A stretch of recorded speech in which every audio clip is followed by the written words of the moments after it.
Hello there.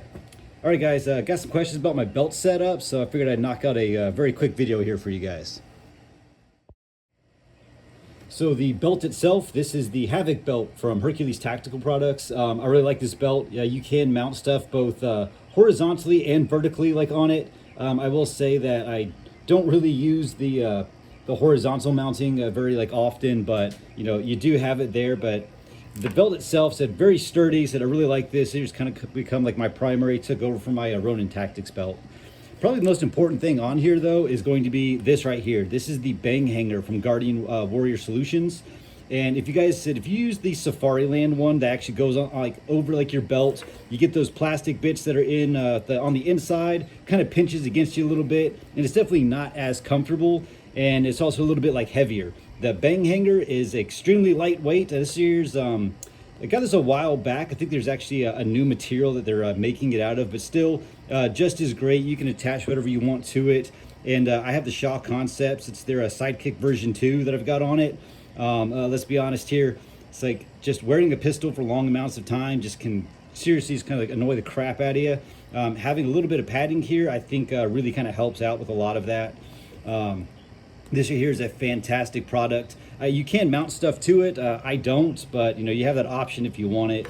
As far as the holster goes, this here's just my personal holsters, T-Rex Arms holster. I cannot remember who makes this piece right here. What is it? Just says Duty Gear. But this accessory mount here just allows me to mount a tourniquet right here, up front. Understand this is not something that I'm going to go traipsing around the woods in. Have this here get yanked out. But if you are mounted for long periods of time, I think that this here is just a great way to kind of carry a tourniquet to where you can get to it. Doesn't interfere with anything. But said I really like this product. So if I can remember who the heck makes it, I'll put that in there as well. Where it kind of gets a lot of people's what I got going on up front. So both of the all three of these mag carriers here, these are all from T-Rex Arms. Yeah, it's the Hard Kydex. I've been looking at kind of maybe transferring out. I think it's Defense Mechanisms, who makes very similar pouches, but they're not this Hard Kydex. It is a little loud, but the biggest reason why I have my my quick fast speed reload sitting right here on my belt at this angle is that on my plate carrier, if I'm wearing one on the side, it just kind of annoys the crap out of me. And with what our job is as security forces, throughout all of my deployments, I've almost always been mounted. So I wanted something that was when I'm sitting down for long periods of time, we're driving, doing these convoys and stuff, is going to be a little bit more comfortable, but also I need to be able to get to it quickly in a gunfight. So this right here at my 12 o'clock works really well. So we have our pistol ones that are over here on the side.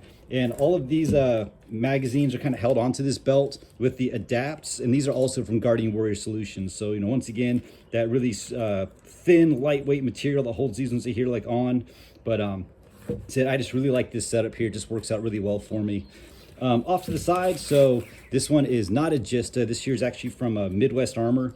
And it's funny because most of their pouches are kind of like the Spiritus Gista, where you have the magazines in the back, and this is the one that doesn't. I actually have my Gista on my plate carrier where I carry my NVGs, because once again, I didn't really want that magazine sticking up right here. So this here's kind of a fill-in pouch. It's also a lot cheaper. Right now I've just got two smoke grenades inside it, so you can kind of see what you can carry if you want it. Right now it's run through the belt little loop that's here in the back. There's nothing that kind of holds it into place, but once you actually have it on and your inner belt is connected, it does not slide around. And then normally right back here I have one of those small Blue Force Gear dump pouches that kind of rolls up and tucks inside. I got a buddy borrowing it right now, but that usually sits back here. Also prevents this right here from moving. But I also leave the back of this right here slick. Of course, you can always put med pouches back here, your IFAKs. I wear the Ferro Concepts, the Roll 1 on my plate carrier. But also, so once again, I leave this right here slick just because we spend so much time mounted and in vehicles that having pouches back here was just really starting to grate on my lower back. I'm older, so for me it was just something that was a little bit too uncomfortable. So I just went ahead and said screw it, removed it. It's also a little bit easier to get that back pad of my ruck to be able to sit right here. It's not sitting on any sort of pouch. So that's it, super quick. Hope it helps. If you guys got any questions, hit me up, comments, messages, whatever y'all want. Once again, here for y'all. Later.